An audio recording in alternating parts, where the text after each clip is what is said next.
क्या हुआ? राघव चौंका। बहन नेहा को कंपास माउंटेन पर घेरा जा रहा है। मैंने उसकी मदद करने की कोशिश की, लेकिन इन कमीनों ने मुझे रोक दिया। तुम्हें जितनी जल्दी हो सके वहां पहुंचना होगा, मनोज ने आग्रह किया। ठीक है, लेकिन क्या तुम ठीक हो जाओगी?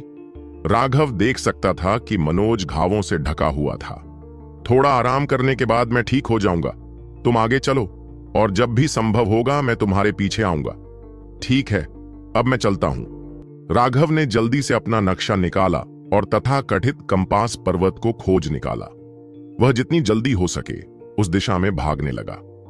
नन्हा स्नो बर्बरीक पवन जानवर के नीदान को खाने के बाद नींद में चला गया था।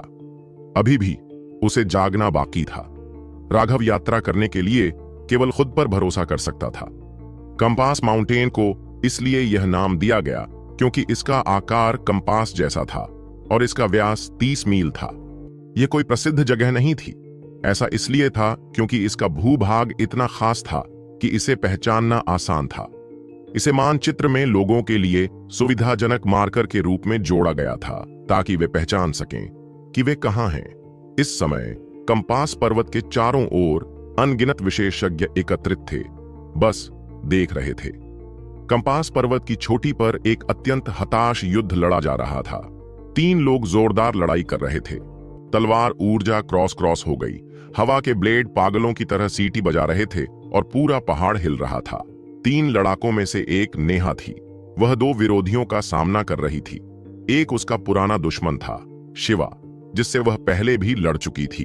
उस समय वह उसका मुकाबला नहीं कर सकती थी, और यह केवल इसलिए था क्योंकि मुकेश सौभाग्य से आ गया था और उसने शिवा को हरा दिया था। अब जब नेहा बोन फोर्जिंग क्षेत्र में आगे बढ़ चुकी थी तो वह एक बार फिर शिवा से टकरा गई। इसके अलावा उसके साथ एक महिला भी थी। वह महिला वास्तव में वही थी जिसे राघव ने पराजित किया था, और इसलिए उसे बुरी तरह से भागना पड़ा था, राखी। इस समय राखी भी अस्थि निर्माण क्षेत्र में आगे बढ़ चुकी थी।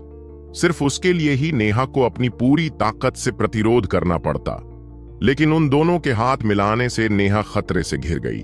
जहां तक दर्शकों की बात है, उनमें से अधिकांश उनके पक्ष में थे और इसलिए उसका बचकर भागना असंभव था। वेश्या, नरक में जा!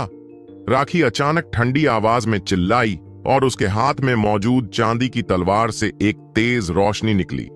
शिवा द्वारा नेहा को बांधे जाने का फायदा उठाते हुए उसने उसकी कमर पर वार किया। नेहा के हाथ में मौजूद पवन ब्लेड ने शिवा के हमले को रोक दिया था। उस शक्तिशाली हमले ने सीधे उसके पवन ब्लेड को नष्ट कर दिया था।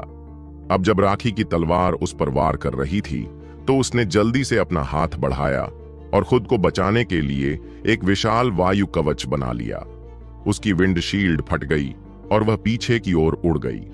हवा में ही उसने खून की उल्टी कर दी, जिससे उसके कपड़े लाल हो गए। चेहरा कागज की तरह पीला पड़ गया। राखी की तलवार अविश्वसनीय रूप से कपटी थी और इसने उसके अंदरूनी अंगों को घायल कर दिया था। बड़ी बहन राखी, क्या तुमने नहीं कहा था कि तुम उसे मेरे लिए जीवित छोड़ दोगी? मुझे यह महिला चाहिए। हालांकि मुझे एक मृत महिला नहीं चाहिए। शिवा ने भयावह रूप से मुस्कुराया। उसके हाथ में तलवार थोड़ी भी धीमी नहीं हुई और उसने नेहा पर हमलों की बौछार कर दी। पिछली बार जब उसने नेहा के साथ लड़ाई की थी तो वह शक्तिशाली थी, लेकिन उन दोनों के बीच एक बड़ा अंतर था। अगर मुकेश अचानक प्रकट नहीं होती तो वह उसे बहुत पहले ही पकड़ लेता, लेकिन इस बार उसे यह देखकर आश्चर्य हुआ कि नेहा ने उस अंतर को कम करने में कामयाबी हासिल कर ली थी। अब उसके पास उसका विरोध करने की क्षमता थी। इससे वह पूरी तरह से हैरान हो गया। साथ ही उसे बहुत ईर्ष्या भी हुई। यह ईर्ष्या राघव के प्रति थी, क्योंकि उसके पास इतनी शक्तिशाली सुंदरता थी। वह क्रोध और अनिच्छा से भर गया। यह व्यक्ति राघव की महिला है। यदि आप राघव को व्यभिचारी बनाना चाहते हैं तो यह आप पर निर्भर है। राखी ने ठंडे स्वर में मुस्कुराया। इससे पहले वह राघव से बुरी तरह हार चुकी थी। अगर वह टेलीपोर्टेशन तावीज न होता तो राघव सचमुच उसे मार सकता था। इससे उसकी सारी प्रतिष्ठा चली गई थी और इसलिए राघव और उसके आसपास के सभी लोगों के प्रति उसकी नफरत उसकी हड्डियों में समा गई थी। राघव के लिए गिरफ्तारी वारंट दरअसल सक्षम के नाम का इस्तेमाल करके उसने भेजा था। उसने न केवल राघव को निशाना बनाया बल्कि 108वें मठ के हर शिष्य को भी इसमें शामिल कर लिया। राघव द्वारा एक साथ बांधे जाने के कारण 108वें मठ के सभी शिष्यों को मौत का वारंट जारी कर दिया गया था। वह सच में क्रोधित थी। वह गुप्त क्षेत्र के 108वें मठ के सभी शिष्यों के साथ राघव को भी मार डालना चाहती थी ताकि वे हमेशा के लिए यहीं रह जाएं। जहां तक इसके परिणामों की बात है तो वह डरी नहीं थी। हालांकि वह मठ की शिष्या मानी जा सकती थी, लेकिन उसका परिवार शक्तिशाली था और उसे विश्वास नहीं था कि मठ उसके साथ कुछ करने की हिम्मत करेगा। इसके अलावा वह यह बहाना बना सकती थी कि राघव एक शैतान था और ये उसके दुष्ट अनुयायी थे। किसी भी मामले में उसके पास राघव के अपराधों के सबूत के रूप में बहुत सारे सबूत थे। उस समय राघव और अन्य लोग पहले ही मर चुके होंगे। भले ही लोगों को सच्चाई पता हो तो क्या हुआ, मृतक गवाही नहीं दे सकते थे और भला कौन अपने पहले मठ के खिलाफ जाने की हिम्मत कर सकता था। और इसीलिए राखी ने पहले ही अपनी सारी शंकाएं दूर कर दी थीं। वह बस बदला लेना चाहती थी। राघव को इतना बुरा महसूस कराना चाहती थी कि वह मर जाए। उसे यह बताना चाहती थी कि उसे राखी को नाराज करना एक बहुत बड़ी गलती थी। वह राघव को पछतावा महसूस कराना चाहती थी। तुम सब बेशर्म हो। नेहा इतनी गुस्से में थी कि उसका पूरा शरीर कांप रहा था। उसने अपने दांतों को कसकर भींच लिया क्योंकि हवा के झोंके एक बार फिर उसके चारों ओर हिंसक रूप से उछले और एक शक्तिशाली हमला किया। बेशर्म? नहीं नहीं नहीं, इसे बेशर्मी नहीं माना जा सकता। मेरे पास सभी तरह के बेशर्म तरीके हैं। एक बार जब तुम मेरे बिस्तर पर पकड़ी जाओगी तो तुम समझ जाओगी। हा हा हा। शिवा ने विकृत रूप से हंसते हुए कहा। उनकी आवाज बहुत अच्छी तरह नियंत्रित थी और केवल इतनी दूर तक फैली थी कि वे तीनों ही उसे सुन सकें। दर्शक उसे सुन पाने में असमर्थ थे। इस फूहड़ को ठीक से सताओ। उस समय फोटोग्राफिक जेट का उपयोग करना मत भूलना।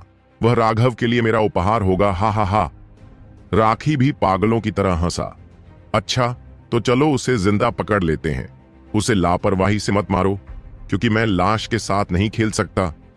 विकृत रूप से हंसने के बाद शिवा की तलवार ने एक बार फिर तेजी से हमला किया। नेहा के हाथ में हवा का ब्लेड एक बार फिर फट गया। आखिरकार वह अभी अभी बोन फोर्जिंग क्षेत्र में आगे बढ़ी थी और उसे अभी भी अपनी नींव को स्थिर करना था। जहां तक इन दोनों की बात है, उनके साधना आधार अत्यंत शक्तिशाली थे और उनके सभी हथियार अमूल्य खजाने थे। इससे भी महत्वपूर्ण बात यह है कि इन दोनों ने पहले ही अपनी 2 हड्डियां कठोर कर ली थीं। इसलिए नेहा अभी भी उनकी तुलना में बहुत कमजोर था। अगर वे दोनों उसे जीवित पकड़ना नहीं चाहते तो एक सुंदरी कब की इस दुनिया से चली गई होती। लेकिन इतनी लंबी और भीषण लड़ाई के बाद उसकी आध्यात्मिक ऊर्जा समाप्त होने वाली थी। दोनों तलवारों को फिर से अपनी ओर बढ़ते देख नेहा ने आश्चर्यजनक रूप से उन्हें रोका या चकमा नहीं दिया। इसके बजाय उसने खुद को तलवारों की ओर फेंक दिया। खुद को मारना चाहती थी। तुम मरना चाहते हो? यह इतना आसान नहीं है, शिवा और राखी दोनों ने उपहास पूर्वक कहा। इतना समय बर्बाद करने के बाद वे उसे इतनी आसानी से कैसे मरने दे सकते थे? उनकी तलवारें झुक गईं, वार से लेकर मुक्का मारने तक। उन्होंने अपनी आध्यात्मिक ऊर्जा का इस्तेमाल नेहा की आध्यात्मिक ऊर्जा को तितर बितर करने के लिए किया ताकि नेहा तुरंत प्रतिरोध करने की क्षमता खो दे। वह आत्महत्या भी नहीं कर पाएगी। भाड़ में जाओ! अचानक एक दैवीय क्रोध की तरह एक क्रोधित गर्जना गूंजी जिसने 9 स्वर्गों को हिला दिया। उसी समय एक मुट्ठी उनकी तलवारों पर टूट पड़ी। शिवा और राखी ने महसूस किया कि एक शक्तिशाली बल उन्हें सैकड़ों मीटर पीछे उड़ा रहा है। नेहा के सामने एक आकृति प्रकट हुई। उसके वस्त्र लहरा रहे थे, उसके लंबे बाल हवा में नाच रहे थे और 2 आंखें सितारों की तरह चमक रही थीं। हिंसक हत्या की मंशा उसके अंदर से निकल रही थी। ऐसा लग रहा था जैसे कोई हत्यारा देवता हो जो सभी जीवों का वध करने के लिए इस दुनिया में उतरा हो। इस व्यक्ति के आगमन से सभी लोग चौंक कर चिल्ला उठे क्योंकि व्यावहारिक रूप से कोई भी उसे पहचान नहीं पाया। राघव! नेहा ने उस परिचित पीठ की ओर देखा और उसकी आंखों से आंसू बह रहे थे। राघव ने पीछे मुड़कर माफी मांगी। माफ करना, मैं देर से आया, मैंने तुम्हें तकलीफ दी। नेहा ने अपने चेरी जैसे होठों को काटा। उसके चेहरे पर मोतियों की तरह आंसू टपक रहे थे। वह खुद को राघव की बाहों में गिरने से नहीं रोक सकी। बदमाश, तुम अभी क्यों आए? अगर तुम एक कदम पीछे होते तो मैं तुम्हें फिर कभी नहीं देख पाती। मुझे डर लग रहा था। नेहा ने आंसू बहाए। मौत के सामने वह ज्यादा नहीं सोच रही थी, लेकिन अब जब राघव सामने आ गया था तो वह डर से भर गई थी और वह रोते हुए बच्चे की तरह हो गई। अपनी सारी शिकायतें दूर करने की कोशिश कर रही थी।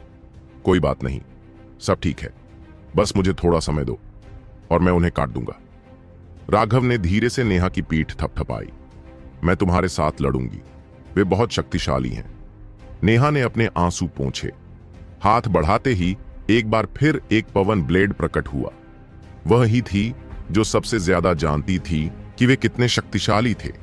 वह यह कैसे नहीं बता सकती थी कि न तो शिवा और न ही राखी ने अभी तक अपनी पूरी ताकत का इस्तेमाल किया है। इससे पहले वह जानबूझकर पूरे समय टाल मटोल करती रही थी।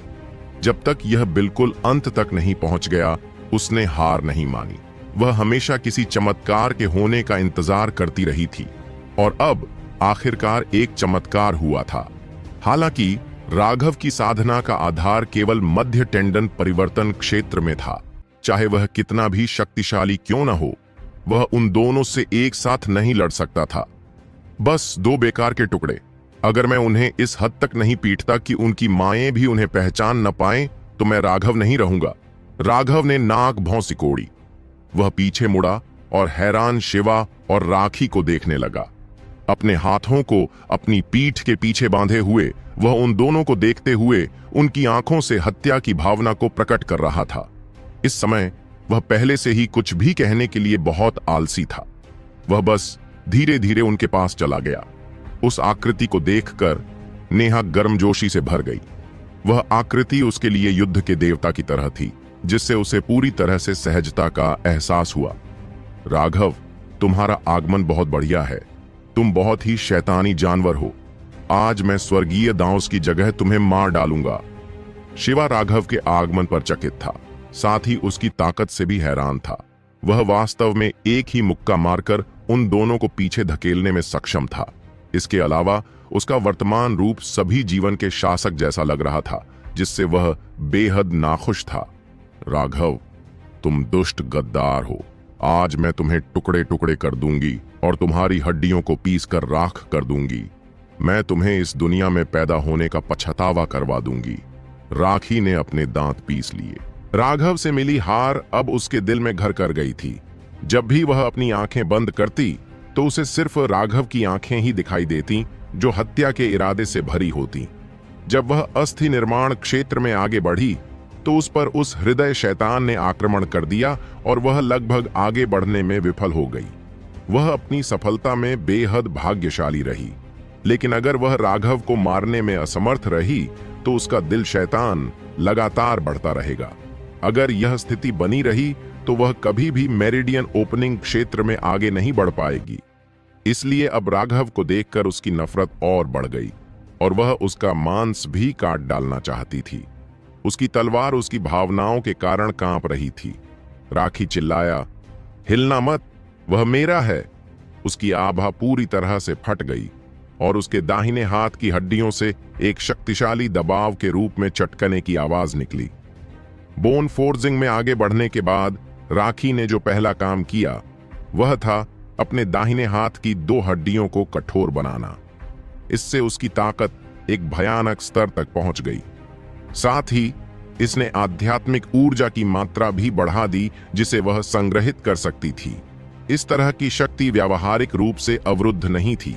हालांकि उसके पास अस्थायी रूप से अधिक हड्डियों को तड़का लगाने के लिए पर्याप्त समय नहीं था, लेकिन इन दोनों ने पहले ही उसे दूसरों पर अहंकार से नजर डालने में सक्षम बना दिया था। भाड़ में जाओ कमीने! एक आखिरी ठंडी चीख के साथ राखी की तलवार अचानक अंतरिक्ष में फैल गई। एक चांदी की तलवार की रोशनी आसमान में उड़ गई और यह एक चांदी की नदी की तरह दिखाई दी जो राघव पर टूट पड़ी। क्या भयानक तलवार है! वह पहले अपनी असली ताकत का इस्तेमाल नहीं कर रही थी। वह वास्तव में बहुत शक्तिशाली है। इस तरह के हमले के झटके मुझे तुरंत मार सकते हैं, रुद्राक्ष ने कांपती हुई आवाज में कहा। वहां उपस्थित सभी लोग पहले ही अस्थि निर्माण क्षेत्र में पहुंच चुके थे।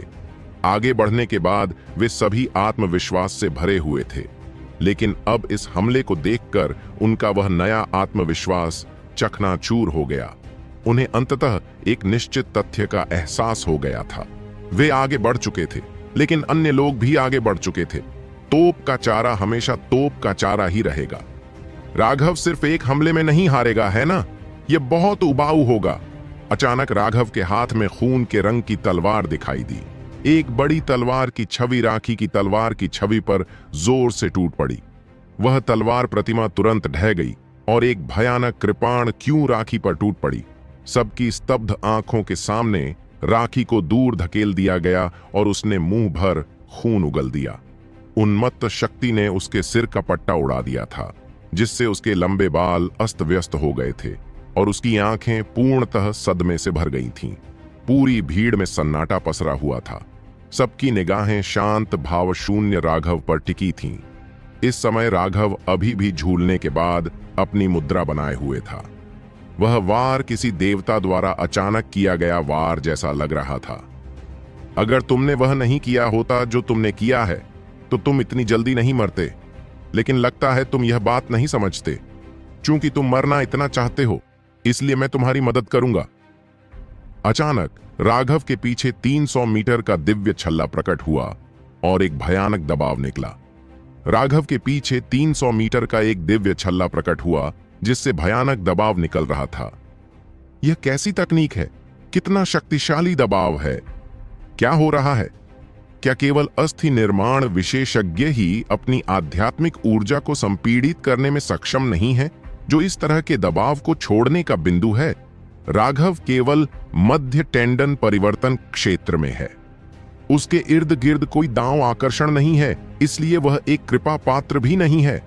वह इतना शक्तिशाली कैसे हो सकता है? वह किस तरह का राक्षस है? इस समय राघव अपने कंधे पर खून के रंग की तलवार रखे हुए खड़ा था। उसकी आभा अशांत रूप से उभर रही थी। उसके काले बाल नाच रहे थे। वह एक शैतान देवता की तरह लग रहा था जो दुनिया में उतर आया था। पिछली बार मैंने कहा था कि तुम एक फूहड़ हो। हालांकि मैंने अभी भी तुम्हारी फूहड़ता को कम करके आंका है। कदम दर कदम तुमने मुझे तुम्हारे साथ प्राणघातक दुश्मन बनने के लिए मजबूर किया है। ठीक है, मैं तुम्हें बताता हूं कि तुम्हारी इच्छा अब पूरी हो गई है। आज से मैं आधिकारिक तौर पर तुम सभी पर युद्ध की घोषणा करता हूं। अगर तुम मुझे मारना चाहते हो तो आओ, लेकिन युद्ध की घोषणा करने के लिए थोड़े समारोह की आवश्यकता होती है, और इसलिए मुझे लगता है कि मैं तुम्हारे खून का इस्तेमाल हर चीज की गवाही देने के लिए करूंगा। राघव की घृणा भरी आवाज मानो 9 स्वर्गों से आ रही थी। यह अंतहीन हत्या के इरादे से भरी आवाज थी जिसने धरती को हिलाकर रख दिया था। अचानक उसके हाथ में रक्त रंग की कृपाण गड़गड़ाई और एक भयंकर आभा बाहर निकली। तुम्हारा नाम ब्लड ड्रिंकर है।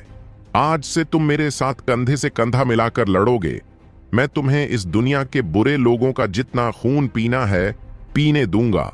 राघव के शब्दों के बाद वह रक्त रंग का कृपाण जीवित हो गया और एक भयानक दबाव निकला, जिसने सभी बादलों को उड़ा दिया और स्वर्ग और पृथ्वी को रंग बदलने के लिए मजबूर कर दिया। क्या यह एक ज़ायनेटियन हथियार है? हाँ, केवल एक ज़ायनेटियन हथियार ही इस तरह का भयानक दबाव छोड़ सकता है। तो उसका दबाव असल में उसके हथियार से आ रहा था। वह सिर्फ हथियार के फायदे पर निर्भर है। ज़ायनेटियन हथियारों में ऐसे ऋण थे जिन्हें केवल वे ही सक्रिय कर सकते थे जो ज़ायनेटियन क्षेत्र में पहुंच चुके थे और ज़ायनेटियन शक्ति का उपयोग कर सकते थे। इससे उन्हें पहाड़ को कुचलने वाली शक्ति जारी करने की अनुमति मिलती थी। ये हथियार अपनी असली ताकत सिर्फ ज़ायनेटियन विशेषज्ञ के हाथों में ही छोड़ सकते थे। उस स्तर तक पहुंचने से पहले उनमें से एक को पकड़ना सिर्फ कायरों को डराने के लिए इस्तेमाल किया जाता था। उनकी पूरी ताकत को बाहर निकालने का कोई तरीका नहीं था। ये तो बस डराने की तरकीब है। क्या बेवकूफ है? क्या उसे लगता है कि सिर्फ एक जांटियन हथियार मुझे डरा सकता है? मुझे इतना मत हंसाओ कि मैं मर जाऊं। बस देखो, इस हथियार के मालिक जल्दी ही बदल जाएंगे। पहले मठ के एक शिष्य ने व्यंग्य किया। यहां काफी संख्या में शिष्य मठ से थे। वे अधिकतर उन मठों से थे जो पहले मठ के अधीन थे। अब अंतिम स्थान मठ के एक शिष्य राघव को जियांटियन हथियार के साथ देखकर उनकी आंखें ईर्ष्या से लाल हो गईं। यह कहने की जरूरत नहीं थी कि उसने इसे निश्चित रूप से जियोल्ली के गुप्त क्षेत्र में कहीं से प्राप्त किया था। कोई भी व्यक्ति किसी हाउटियन शिष्य को इस्तेमाल करने के लिए इतना कीमती हथियार उपहार में नहीं दे सकता था। आप बस इतना कर सकते हैं कि उसका दबाव सक्रिय कर दें, लेकिन आप उसकी असली क्षमताओं को सक्रिय नहीं कर सकते। यह सिर्फ डराने की रणनीति है। लेकिन उस उपहार के लिए धन्यवाद, क्योंकि उस रक्त रंग की कृपाण ने मेरा मन मोह लिया है। शिवा ठहाके लगाकर हंसा और उसकी आंखों में अंतहीन लालच दिखाई दिया। यहां तक कि उसके पास जियानटियन हथियार प्राप्त करने की योग्यता भी नहीं थी। तुम्हारे मरने का समय आ गया है। गिरते पत्ते, उड़ते तारे, स्वर्ग और पृथ्वी का जाल। शिवा के माथे पर एक रूंड दिखाई दिया और उसकी युद्ध शक्ति तुरंत अपने चरम पर पहुंच गई। वह अब और इंतजार करने के लिए पर्याप्त धैर्यवान नहीं था और वह राघव को तुरंत मारना चाहता था ताकि उसकी कृपाण छीन सके। तलवार की आकृतियां आकाश से उतरीं और राघव पर वार करते हुए शून्य को नष्ट कर दिया। राघव ने नाक सिकोड़ी और तलवारों से भरे आसमान की ओर देखते हुए अपनी तलवार घुमाई। यह बिना किसी तकनीक के एक बेहद सरल वार था। तलवार की सारी आकृतियां गायब हो गईं और शिवा पूरी तरह से चौंक कर पीछे हट गया। चमकदार लेकिन बेकार। राघव ने ठंडी मुस्कान दी। इस तरह की तकनीक तो बस बच्चों का खेल है। सच्चे विशेषज्ञ उसकी भ्रामक छवियों की परवाह कैसे कर सकते हैं और ऐसी कमजोर चाल से धोखा खा सकते हैं? मुझे इस तरह का कभी न बदलने वाला दिखावा वाकई नापसंद है। राघव आगे बढ़ा। एक ही कदम में 300 मीटर पार कर गया। वह एक प्रेत की तरह दिखाई दे रहा था, जैसे वह शिवा के ठीक सामने पहुंचा हो। उसकी कृपाण गिर गई। यह भी एक सरल और सीधा वार था, जिसमें जरा भी दिखावा नहीं था। लेकिन तलवार के दबाव के साथ साथ राघव की हत्या की मंशा ने हान त्यान फेंग को पूरी तरह से जकड़ लिया था। शिवा के रोंगटे खड़े हो गए और उसने प्रतिरोध करने के लिए अपनी पूरी ताकत लगा दी। लेकिन राघव की तलवार पहाड़ की तरह भारी लग रही थी और एक धमाकेदार आवाज के साथ शिवा एक बार फिर पीछे हट गया। हे भगवान, शिवा घायल हो गया है। लोगों ने चौंक कर चीखें निकाली। शिवा के हाथ से तलवार से ताजा खून धीरे धीरे टपक रहा था। राघव की कृपाण से उसके हाथ की नसें टूट गई थीं। लेकिन फिर राघव का हमला कितना शक्तिशाली था। 2 हाथ की हड्डियों को कठोर करने के बाद भी शिवा इसे झेलने में असमर्थ था। इससे पहले उनमें से किसी को भी अपनी लड़ाई से कुछ भी महसूस नहीं हुआ था। आखिरकार उन्होंने युद्ध कौशल का उपयोग नहीं किया था और सब कुछ बहुत जल्दी हुआ था। लेकिन अब शिवा के हाथ की बद्धी टूट चुकी थी। वे सभी अंततः समझ गए कि राघव की ताकत उस स्तर पर पहुंच गई थी जिसकी वे कल्पना भी नहीं कर सकते थे। जैसे ही सभी लोग आश्चर्य में पड़ गए, राघव एक बार फिर आगे बढ़ा और अपनी तलवार निकाल ली। एक साथ हमला करो, उसकी तलवार बहुत भारी है। शिवा का अहंकार गायब हो गया और वह अब बहुत सतर्क था। राघव की तलवार का सामना करने की हिम्मत नहीं कर रहा था। वह राखी के साथ हाथ मिलाते हुए पीछे हट गया। मरो! राघव दहाड़ा और आकाश और पृथ्वी को मार डालने की मंशा से उन दोनों पर हमला कर दिया। उनके जैसे लोगों से बात करने का कोई तरीका नहीं था। उनसे बात करने का सबसे कारगर तरीका था उन्हें मार डालना। जब तक वह इतना मारता रहे कि उन्हें दर्द महसूस हो, जब तक वह इतना मारता रहे कि उन्हें आतंक महसूस हो, तब तक उन्हें अंततः एहसास होगा कि सम्मान और श्रद्धा क्या होती है। अन्यथा अगर उनके जैसे कूड़े कचरे आपको घेरते रहे, तो अगर वे आपको मारने में सक्षम नहीं हुए तो वे आपके बगल के लोगों को मार देंगे, जिससे आपको इतना दर्द होगा कि आप मर जाएंगे। राघव ने बार बार अपनी तलवार उन दोनों पर घुमाई। ऐसा लग रहा था कि वह उसे बेतरतीब ढंग से इधर उधर घुमा रहा था, जैसे उसे साधना की समझ ही न हो। उसका हर हमला गलतियों से भरा था और फिर भी प्रत्येक हमले में अंतहीन हत्या की मंशा के साथ साथ निडर इच्छा शक्ति भी शामिल थी। हालांकि अनगिनत मौके थे।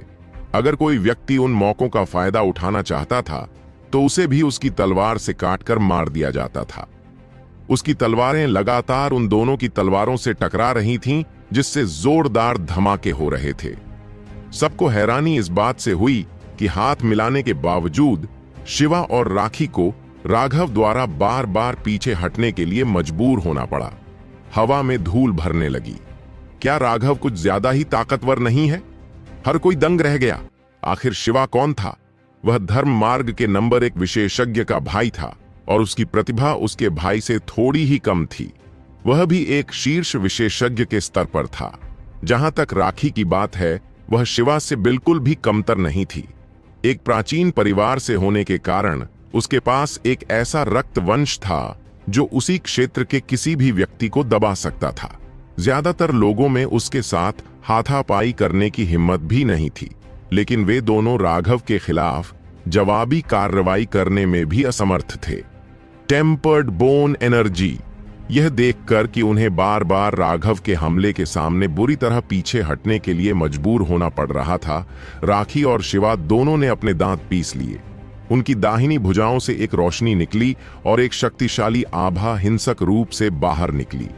राखी और शिवा की तलवारें राघव की कृपाण पर जा टिकीं। राघव के तूफान जैसे हमले आखिरकार रुक गए।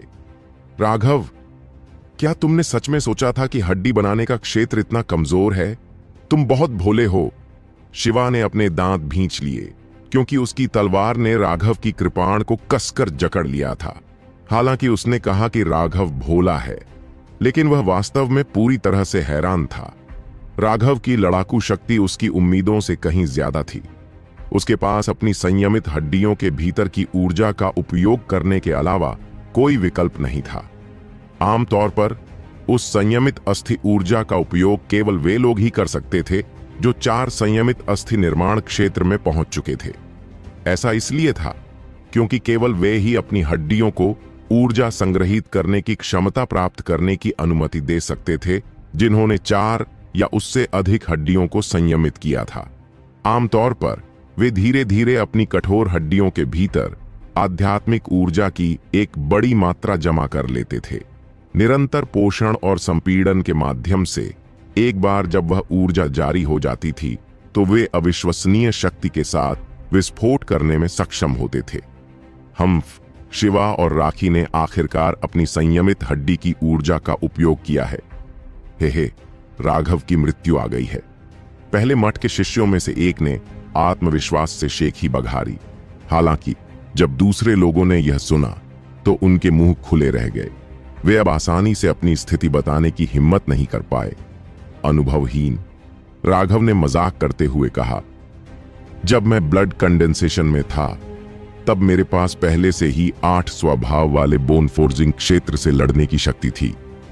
तुम्हारी थोड़ी सी शक्ति मेरे लिए एक फाट से ज्यादा कुछ नहीं है। राघव की दिव्य अंगूठी तीव्रता से कांपने लगी और आश्चर्यजनक रूप से धीरे धीरे घूमने लगी। स्वर्ग और पृथ्वी से अनंत ऊर्जा राघव के शरीर में प्रवाहित हुई। उसकी कृपाण के पीछे की शक्ति तेजी से बढ़ गई। कुछ समय तक उनका परीक्षण करने के बाद राघव ने पहले ही उनकी युद्ध लय को समझ लिया था। अब वह पीछे नहीं हट सकता था और उसकी पूरी ताकत बाहर निकल आई। एक कृपाण 2 तलवारों से जोरदार तरीके से टकराई। उनके पैरों के नीचे की जमीन आखिरकार उस भयानक बल को झेल नहीं पाई और टुकड़ों में टूट गई। वे तीनों लोगों की नजरों से ओझल होने लगे। शिवा और राखी अंततः इसे सहन करने में असमर्थ थे। राघव की असीम शक्ति ने उन्हें उड़ा दिया। मरो! राघव जमीन पर पैर पटकते हुए उन दोनों के सामने पहुंचा और अपनी तलवार से वार करने लगा। उनकी घबराई हुई रक्षा तुरंत टूट गई। वे एक बार फिर उड़ गए। हवा में धूल भर गई। उन दोनों ने खून उगल दिया जो हवा में फैल गया। दूर खड़े दर्शक चौंक कर चिल्ला उठे। उन्होंने कभी कल्पना भी नहीं की थी कि वे दोनों अपनी पूरी शक्ति लगाने के बाद भी इतनी जल्दी पराजित हो जाएंगे। एक रक्त रंग की रोशनी आसमान और धरती को चीरती हुई ऊपर उठी।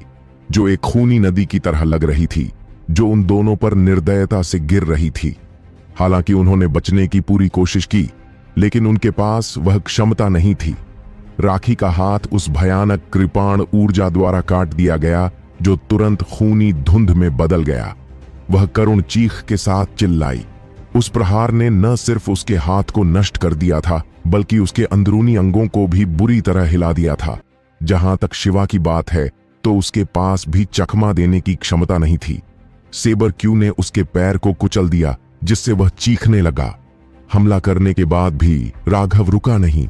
वह एक राक्षस की तरह था। राखी के ठीक सामने प्रकट हुआ। उसकी तलवार उसकी गर्दन की ओर वार कर रही थी। राघव की कृपाण बिल्कुल भी रुकी नहीं और उसने उसे राखी की गर्दन की ओर वार किया। हालांकि उसका सिर उड़ने वाला दृश्य दिखाई नहीं दिया। उसकी कृपाण हवा के अलावा किसी और चीज पर नहीं लगी। टेलीपोर्टेशन ताबीज। राघव को पछतावा हुआ।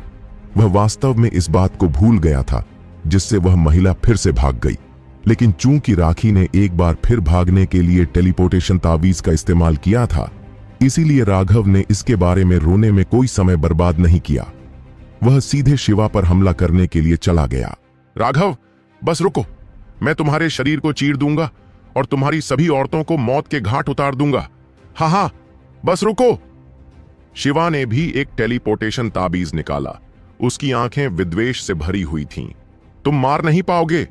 शिवा अभी ताबीज को कुचलने ही वाला था कि आध्यात्मिक शक्ति की एक लहर उसके ऊपर उमड़ पड़ी।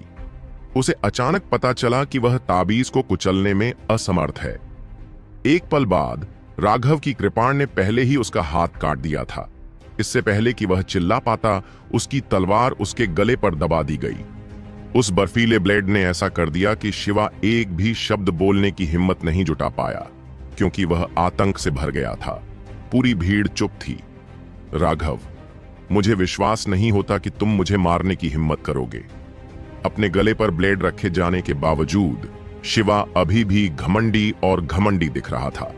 उसे उम्मीद थी कि वह अपनी शक्तिशाली पृष्ठभूमि का इस्तेमाल राघव को डराने के लिए कर सकता है, अन्यथा वह आज सचमुच मर जाएगा। थोड़ी देर में तुम्हें इस पर विश्वास हो जाएगा। राघव ने पीछे मुड़कर उन दर्शकों की ओर देखा। इनमें से कुछ लोग मठ के शिष्य थे और राघव ने उनमें से कई लोगों को पहले मठ के वस्त्र पहने हुए भी देखा। उन्होंने उनसे कहा, मुझे पता है कि आप में से बहुत से लोग यह सब रिकॉर्ड करने के लिए फोटोग्राफिक जेड का इस्तेमाल कर रहे हैं। अभी मैं आपको एक अच्छा मौका देता हूं। इस अगले पल को रिकॉर्ड करने के लिए अपने फोटोग्राफिक जेड को ठीक से तैयार करें, क्योंकि यह अगला पल बहुत कीमती होगा। राघव के शब्दों ने सभी के चेहरे पर भाव बदल दिए, क्योंकि वे सभी जानते थे कि वह क्या करने की योजना बना रहा था। वह उन सभी के सामने शिवा को मारने वाला था। अगर राघव ने शिवा को मार दिया तो यह एक बहुत बड़ी आपदा को भड़काने के बराबर होगा। उसे सक्षम के क्रोध का सामना करना पड़ेगा। तुम्हारी हिम्मत कैसे हुई राघव? शिवा चौंक गया और क्रोधित हो गया। सही है, मैं वास्तव में हिम्मत करता हूं। राघव ने सिर हिलाकर उसकी बात से सहमति जताई। अगर तुम मुझे मार दोगे तो तुम भी जिंदा नहीं रह पाओगे। कोई भी तुम्हारी रक्षा नहीं कर पाएगा, शिवा ने तीखी आवाज में कहा। वह अब डर गया था, सच में डर गया था। हाँ, तुम्हें इस बात की चिंता करने की जरूरत नहीं है कि मैं जीवित रह पाऊंगा या नहीं। बस दूसरी दुनिया में जाओ और ठीक से पश्चाताप करो। राघव की आवाज किसी मृत्यु देवता के आह्वान जैसी लग रही थी। नहीं, राघव, मुझे मत मारो। हम इस पर चर्चा कर सकते हैं। शिवा को लगा कि राघव ने वास्तव में उसे मारने का मन बना लिया था। इस पर चर्चा करो। जैसे ही हम गुप्त क्षेत्र में दाखिल हुए, तुम सबने मुझे फंसाने की कोशिश की, मेरा नाम खराब किया, मेरी प्रतिष्ठा को नष्ट करना चाहा। क्या तुम कभी इस पर चर्चा करने के लिए मुझसे मिलने आए? मुझे फंसाने के बाद आपने मुझे एक जघन्य अपराधी के रूप में चित्रित करते हुए घोषणाएं जारी की। फिर न्याय योद्धाओं की छवि का उपयोग करते हुए आप अपनी खुद की महिमा बढ़ाने के लिए मुझे मारने की कोशिश करने आए। क्या आप कभी इस बारे में बात करने के लिए मुझसे मिलने आए? जब तुम मुझे मारने में विफल रहे तो तुमने बेशर्मी से मेरे आसपास के लोगों को अपना निशाना बनाया, कमजोरों का कत्लेआम किया, यह सब मुझे अंतहीन दर्द महसूस कराने के लिए किया। क्या तुम कभी इस बारे में बात करने के लिए मुझसे मिलने आए? हर शब्द के साथ राघव की आवाज साफ होती गई। हर शब्द के साथ उसकी आवाज में और भी भावनाएं भर गईं। अंत में उसकी आवाज अंतहीन नफरत से भर गई थी और यह एक ऐसी गर्जना बन गई थी जो स्वर्ग को हिलाकर रख देती थी, जिससे शून्य भी कांप उठता था। दूर बैठे दर्शकों को भी लगा कि राघव एक गुस्सैल शेर की तरह लग रहा था। उसका क्रोध आसमान के गुंबद को भी जला सकता था और कोई भी उस क्रोध को शांत नहीं कर सकता था। अब जब तुम्हारा जीवन मेरे हाथों में है, तो क्या तुम अभी भी मुझसे बात करने की हिम्मत रखते हो? अगर तुमने मुझे निशाना बनाया होता तो अभी भी चर्चा के लिए जगह होती, लेकिन जब तुमने मेरे बगल के लोगों की ओर हाथ बढ़ाया तो इसका मतलब है कि मृत्यु तक कोई आराम नहीं, मृत्यु तक कोई आराम नहीं, मृत्यु तक कोई आराम नहीं, मृत्यु तक कोई आराम नहीं। ये 4 शब्द पहाड़ों में गूंजते रहे, लोगों के कान हिला रहे थे। उन शब्दों में निहित हत्या के इरादे ने लोगों के दिलों को डर से कांपने पर मजबूर कर दिया। सक्षम, मुझे पता है कि तुम यह वीडियो देखोगे। ऐसा मत सोचो कि दूसरों के पीछे छिपकर मैं नहीं जानता कि तुमने क्या किया है। क्या तुम मेरे साथ खेलना नहीं चाहते? अब आखिरकार मेरे पास तुम्हारे साथ खेलने का समय है। अभी के लिए मैं सबसे पहले तुम्हारे भाई का सिर स्वीकार करूंगा। अगली बार मैं राखी का सिर स्वीकार करूंगा, और अगर तुमने मुझे रोकने की हिम्मत की तो मैं तुम्हारा सिर भी काट दूंगा। नहीं, शिवा की चीख को खून के रंग की तलवार ने बीच में ही काट दिया। उसका सिर हवा में उड़ गया।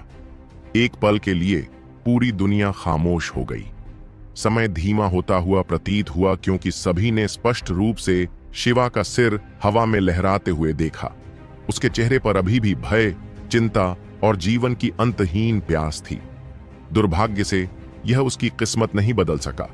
एक पीढ़ी की प्रतिभा ऐसे ही मर गई। राघव ने दूर बैठे दर्शकों को देखा और ठंडे स्वर में कहा, मुझे पता है कि कई लोग हैं जो मुझे गुप्त रूप से निशाना बना रहे हैं।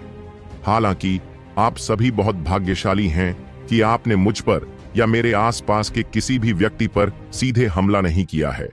अन्यथा भले ही आप स्वर्ग में चढ़ गए हों या नरक में अपना रास्ता खोद लिया हो, फिर भी मैं आपका सिर काट देता। भाड़ में जाओ और अपने फोटोग्राफिक जेड को फैलाना मत भूलना। उन सभी लोगों से कहो जो मुझे निशाना बना रहे हैं कि अगर वे मरना चाहते हैं तो वे कभी भी आ सकते हैं। राघव के बोलने के बाद ही लोग जल्दी जल्दी वहां से जाने लगे। वे आवारा कुत्तों की तरह अपनी जान बचाने के लिए भाग रहे थे। वर्तमान राघव बहुत ही भयावह था। वह एक निर्दयी शैतान की तरह लग रहा था, जो बिना किसी हिचकिचाहट के लोगों को मार रहा था। बस उसे घूरना ही उनकी हिम्मत तोड़ने के लिए काफी था। इससे पहले उन्होंने भागने की हिम्मत नहीं की थी। भागना उनके दोषी विवेक को दर्शाता था, और कौन जानता था कि राघव उन्हें बेरहमी से मार डालेगा या नहीं। अब जब राघव ने उन्हें भाग जाने को कहा था तो ऐसा लगा जैसे उनकी जान माफ कर दी गई हो और वे पूरी ताकत से भाग गए। आज की लड़ाई ने उनकी हिम्मत पूरी तरह तोड़ दी थी। सक्षम के भाई की हत्या कर दी गई थी। यह बहुत बड़ी बात थी। जाहिर है सक्षम का सिर्फ यही एक भाई था और वह उससे बहुत प्यार करता था। एक बार जब उसने यह खबर सुनी तो वह निश्चित रूप से पागल हो जाएगा। राघव ने उस पर युद्ध की घोषणा कर दी थी। इन सभी लोगों के भाग जाने के साथ ही जो कुछ हुआ था उसकी चौंकाने वाली खबर भी तेजी से फैल गई और झूली गुप्त क्षेत्र के हर कोने तक पहुंच गई। क्या शिवा मारा गया? अगर इसका वीडियो ना होता तो कोई भी इस पर यकीन नहीं करता। एक पीढ़ी का सबसे प्रतिभाशाली व्यक्ति जो अपने भाई के बाद दूसरे नंबर पर था, ऐसे ही गिर गया। और यह सिर्फ शिवा की बात नहीं थी। अगर राखी को इतनी जल्दी एहसास नहीं होता कि उसने क्या तबाही मचाई है और टेलीपोर्टेशन तावीज को सक्रिय नहीं किया होता, तो वह भी निश्चित रूप से मारी जाती। टेलीपोर्टेशन तावीज के बावजूद शिवा को राघव ने मार डाला था। इससे सभी लोग राघव के डर से भर गए। एक बार सक्षम यह खबर सुन लेगा तो वह निश्चित रूप से पागल हो जाएगा और राघव को मार देगा। कई लोगों ने अनुमान लगाया। मुझे संदेह है कि यह खबर अभी सक्षम तक पहुंचेगी। मैंने सुना है कि वह इस समय एक खतरनाक क्षेत्र में है और उसने एक चौंकाने वाला खजाना प्राप्त किया है। वह इसे परिष्कृत करने में व्यस्त है और इसलिए उसके पास अस्थायी रूप से बाहर आने का समय नहीं है। लेकिन सक्षम को यह खबर पता थी या नहीं, यह अब कोई मायने नहीं रखता। ऐसा इसलिए था क्योंकि जियूली गुप्त क्षेत्र में लगभग सभी लोगों ने कुछ एकांत लोगों को छोड़कर इसके बारे में सुना था। यही तो परिणाम था जो राघव चाहता था। उन्हें उसे निशाना बनाना पसंद था, फिर वे आ सकते थे। राघव बहुत पहले से ही अपने गुस्से को दबा रहा था। अब वह इसे और नहीं रोक सकता था। यह तथ्य कि शिवा ने नेहा का 2 बार पीछा किया था, पहले से ही उसके निषेधों को छू चुका था। इसने इसे एक ऐसी लड़ाई बना दिया था जिसमें मृत्यु तक कोई आराम नहीं था, और चूंकि मृत्यु तक कोई आराम नहीं था, इसलिए राघव को अब कोई संदेह नहीं था। राघव! सभी लोग पहले ही अलग हो चुके थे। नेहा दौड़कर राघव के पास गई और खुद को उसके गले लगा लिया।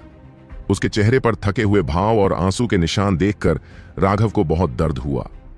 उसने उसे कसकर गले लगाया और कहा, माफ करना, मैंने तुम्हें तकलीफ पहुंचाई है। इस समय नेहा ने अपनी सामान्य जीवंतता खो दी थी। इसका मतलब था कि इस समय के दौरान उसे वाकई बहुत तकलीफ हुई थी। यह सोचकर राघव घृणा से भर गया। मैंने वास्तव में उस वेश्या राखी को भागने दिया। यह बात मुझे बहुत गुस्सा दिलाती है। अगर वह भाग गई है तो भाग गई है। अब जब मैंने तुम्हें फिर से देखा है तो मुझे वास्तव में बहुत नफरत महसूस नहीं होती है। नेहा ने धीरे से उसकी छाती पर झुककर सुरक्षा की एक बड़ी भावना महसूस की। जियूली गुप्त क्षेत्र में अनगिनत खतरे थे। आपको गुप्त क्षेत्र के अंदर न केवल क्रूर जानवरों के हमलों का सामना करना पड़ता था, बल्कि आपको धर्मी और भ्रष्ट दोनों ही तरह के लोगों द्वारा पीछा किए जाने का भी सामना करना पड़ता था। वह पहले से ही थक चुकी थी। राघव एक पहाड़ की तरह था जिस पर वह इन दिनों भरोसा कर सकती थी। अभी वह किसी भी चीज के बारे में सोचना नहीं चाहती थी। उसने बस राघव को जितना हो सके उतना कसकर गले लगाया। उसे डर था कि वह उड़ जाएगा। खैर, मैं इतना सहनशील नहीं हूं। वे बेवकूफ वाकई बहुत नफरत करने वाले हैं और इस बार मैं निश्चित रूप से हमारे विवादों को सुलझा लूंगा। राघव ने अपने दांत पीस लिए।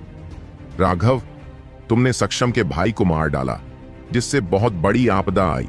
भले ही तुम गुप्त क्षेत्र से बाहर निकल जाओ, फिर भी तुम अपनी सजा से बच नहीं पाओगे। नेहा बहुत चिंतित थी। यह एक ऐसा जाल था जिसे बहुत सावधानी से तैयार किया गया था। ज्यादातर सबूत पहले से ही दुश्मन के हाथ में थे। लोगों को मारना सिर्फ उसके अपने पापों को और भी बड़ा कर रहा था। अगर वह गुप्त क्षेत्र से बाहर निकलने में कामयाब हो जाता तो उसे पहले मठ के क्रोध का सामना करना पड़ता। जहां तक सुपरमठ का सवाल है, उनका पहले मठ से गहरा रिश्ता था। एक बार जब उन्होंने जांच शुरू कर दी तो कोई भी उसकी रक्षा नहीं कर पाएगा। उनका 108वां मठ सबसे आखिरी स्थान पर था। उन्हें बोलने का भी अधिकार नहीं था। डरने की कोई बात नहीं है। अलग अलग परिस्थितियों में अलग अलग काम करने पड़ते हैं। साधना एक ऐसा मार्ग है जहां पीछे हटने की जरूरत नहीं है, और चूंकि पीछे हटने की कोई गुंजाइश नहीं है तो फिर अगला कदम क्या होगा, इसकी इतनी चिंता करने का क्या मतलब है। मुझे इस बात की परवाह नहीं है कि मैं इस मार्ग पर कितनी दूर तक चल सकता हूं। मैं बस इतना चाहता हूं कि मुझे कोई धमकाए नहीं। अगर यह पहले से तय है कि मैं अपने मार्ग पर ज्यादा दूर तक नहीं चल सकता तो मैं एक आतिशबाजी बनना पसंद करूंगा। हालांकि मेरा समय कम होगा, लेकिन कम से कम मैं अपनी सबसे चमकदार रोशनी तो फैला पाऊंगा।